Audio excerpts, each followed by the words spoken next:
Are you ready to perform at your highest potential? Welcome to the Performance Matters podcast from GP Strategies, your talent transformation partner.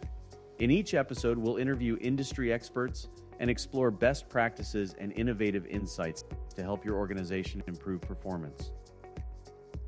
Hi, everyone. It's Mike, host of the Performance Matters podcast. In this very special episode, we're talking about immersive learning, and I will be donning my VR headset along with two of our foremost thought leaders in the world of learning technologies to really look at the current trends, what's happening, what are some opportunities for you to leverage various forms of immersive learning. Now, we're going to do this in the world of VR. I think you're going to really enjoy this. I can't wait to share this with you, and I can't wait to get inside that headset. If you're listening on your favorite podcast platform, first of all, I'd like to say thank you, but I would also invite you to head over to the GP Strategies YouTube channel to see the action as it unfolds. All right, guys. Hey, I want to welcome you to the Performance Matters podcast. We're talking immersive learning today, and I'm telling you what, this is the perfect mix of business and pleasure, if you ask me. This is amazing. It is. Nothing like being on the links, talking about a little bit of business informally. Yeah, I'd like to just formally introduce you to our Performance Matters global listeners. So today we have Tom Pizer, Senior Director of Learning Technologies. Love it. And I love that shirt. That's pretty funky that you're wearing. I'm loving it. Thank you. Thank you. Got dressed for the occasion. And now we also have here Richard Calcutt. He is our Director of, if I get this correct, Richard, Consulting and Learning Experience for, get this, EMEA, which is Europe, Middle East, and Asia. Is that correct, Richard? You got it. Yeah, it's a mouthful, I know, but it is true. Yeah, it's great to be here. How cool is this? We're sitting awesome. here and connected. This is way better than a Teams meeting, guys. We need to start the round, right? Okay. Yeah. Let's Sounds do it. good. I'm ready. That was a great shot. A bomb That was shot. fantastic. Okay, Richard, let's see your shot here, and then we'll talk business. Okay, let's go.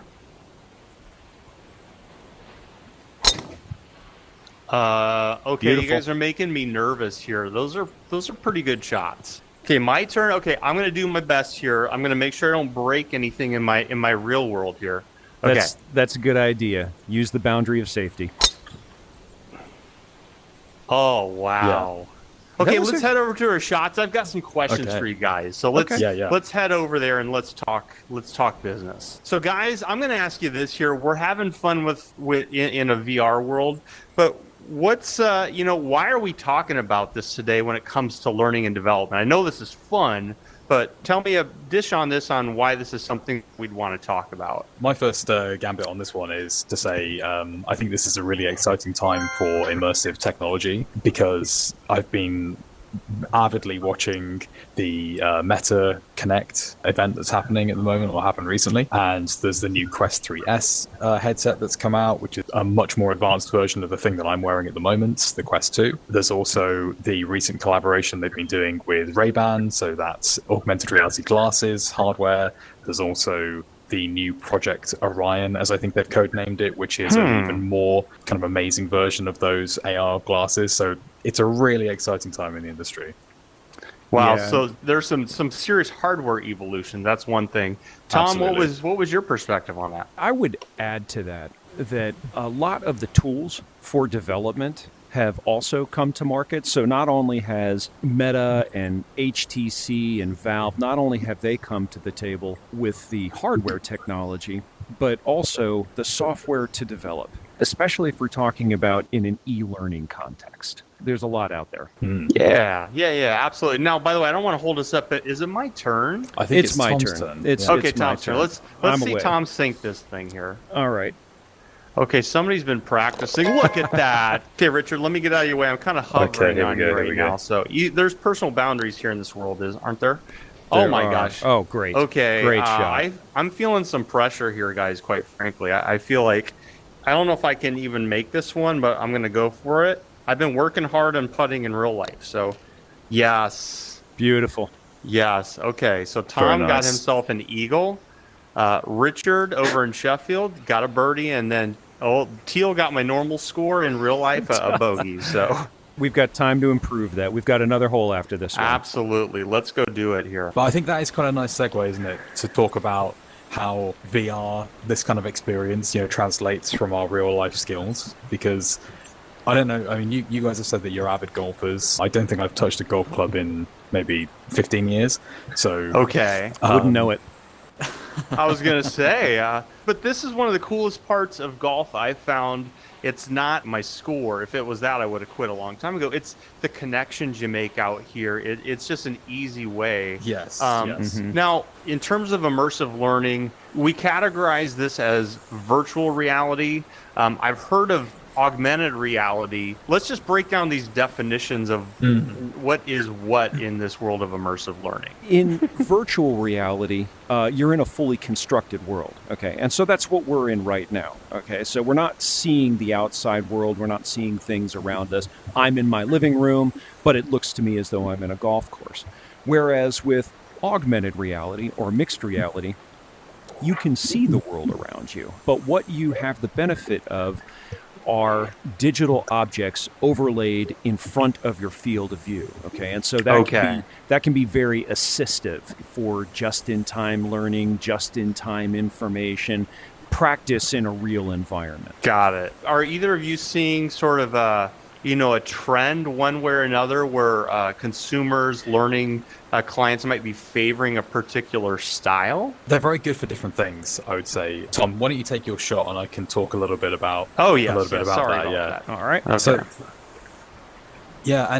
So regarding the learning applications of those, I think augmented reality, where you can see the world around you and you have overlaid information, that is so great for performance support, like in the moment support. So, for example, if I was some sort of a technician, I'm working on a machine, I can be doing my job, looking and working at the machine, and maybe I can see some information overlaid on top about how to maintain the machine or what part I'm looking at, for example. Oh, wow. Whereas with virtual reality, as we're in now, it transports you into a totally different space. So that has obviously very different implications. I couldn't be working on a machine right now if I were a technician. Right. Yeah. So that would be troublesome. Yeah, exactly. Because I can't see anything going on around me. So this is much better for, I think, giving people brand new experiences. The one that I go to quite often with this is, for example, people who go for their work and go out to maybe dangerous situations. I'm talking things like maybe like an oil rig or something like that. You can go and have an experience of walking around a virtual render of an oil rig way before you actually go and do that in real life, and it gives you that similar experience. So you can go out there with some knowledge. Yeah. I can totally get that. Now I want to see, speaking of simulated experiences, Richard, let's see you take a pass at this. Okay. Oh, look at that. Well done, Richard. Well done, sir. Thank you. Okay, I think it's my turn, right? You kind of hinted at one of the other questions I had, which is, what makes this such a great mode for learning? And I think one of the first things that I would say is like a really great learning application for this sort of thing is giving people a chance to see things from a different perspective. Yeah. In terms of the value of this, you had mentioned that the fact that you can be in a safe space, you can be in a new place, and that example you mentioned, Richard, of an oil rig is a perfect example where, first time you're out there, I'm sure that's a pretty high stakes environment where if you have a chance to see and operate consequences, I'm sure that's got to be a pretty nice feeling once you're there in real life. It comes down to risk, right? It's risk management at the end of the day, both in terms of personal safety in that example, but also in terms of operational risk, business risk, putting somebody in a dangerous situation who has experienced it in virtual reality beforehand. That risk is going to be significantly reduced because they know, they have a sense of what they're dealing with.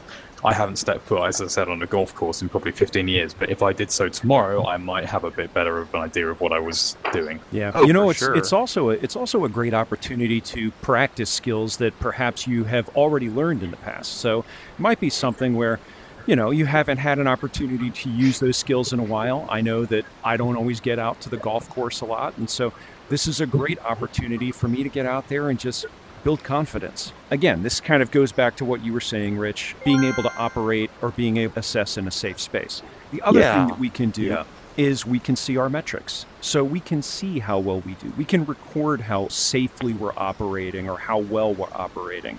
So we can gather much more performance data. Absolutely. So there's one thing that we haven't talked about yet, and that is I'm curious about the role of AI. Like, where are you seeing AI fitting into this immersive world? We're currently working with that. So, like I said, there's more tools coming to the market. The ability to attach intelligence to large language models and also operate with those models in 3D space. We've used a couple of tools. One of them is called In-World, allows you to build intelligent characters. The other one is Convey, also allows you to build intelligent characters and bring them into your environment. So let's imagine this. We're working inside of a trades-based environment, and I need some advice or I need some support. Rather than just going over to an NPC or a non-player character that has very basic scripted instructions, it's kind of a branching scenario, right? Those basic scripted instructions. You get to an end and it's kind of a dead end. Well, imagine that avatar is now connected to a large language model and a library of information about the task that I'm performing. Now I can have a conversation. Wow. Now I can ask questions. Now I can query that content. We can also infuse, very specific goals and instructions for that avatar. So now we can do things like soft skills conversations or mentoring or coaching. So I think from that perspective, there's a great future in this. Totally. Yeah. I mean, in the past, any dialogue that was spoken to you by another character whether it be in a game or an experience like this, great shot. It had to be written by somebody. Well, I mean, that's the thing is when you're talking about getting to those real human interactions, it's almost impossible to just script everything. Did you just hold that out? He did. But actually, the thing I was going to say about the about AI and how AI is going to influence this space, I was watching a video of I think it was Marcus Brownlee on YouTube, MKBHD. He was trying on the new Meta smart glasses, the Project Orion, I think it was, and he was looking at a plant that needed some watering or something, and he said, "Hey Meta, how can I save this plant?" And using the AI integration, the AI assistant, the smart glasses were able to use the camera to look at the plant, identify what the plant is, and then say, that plant needs watering, it needs more daylight, it needs this or that or whatever. Fantastic. That is going to be the future for sure, I think. Absolutely. Then you're getting into Terminator type elements there where you're identifying. I mean, but I'm saying obviously that's from a beneficial standpoint, not an elimination of the human species, right? Right. So. The utopian, not the dystopian. Exactly. I love it. And I think that's kind of our perspective on AI is it's human plus AI. We want the human in the loop. And, this is, in my mind, a perfect example where we've just had a fantastic mix of business and pleasure here. I feel so much more connected to you two versus when we're just staring at a 2D screen on Zoom or Teams. Not to diminish that innovation, but this is just fantastic. I wanted to thank you so much for taking some of your precious time to come out and golf with me, and I just really had a lot of fun. Hopefully our listeners picked up a lot about the world of immersive learning. So on behalf of our global listening audience, I want to thank you both for your time. The Performance Matters podcast is brought to you by GP Strategies. Together, we can create a world where business excellence makes possibilities achievable. You can subscribe to the show anywhere you get podcasts or listen on our website at gpstrategies.com.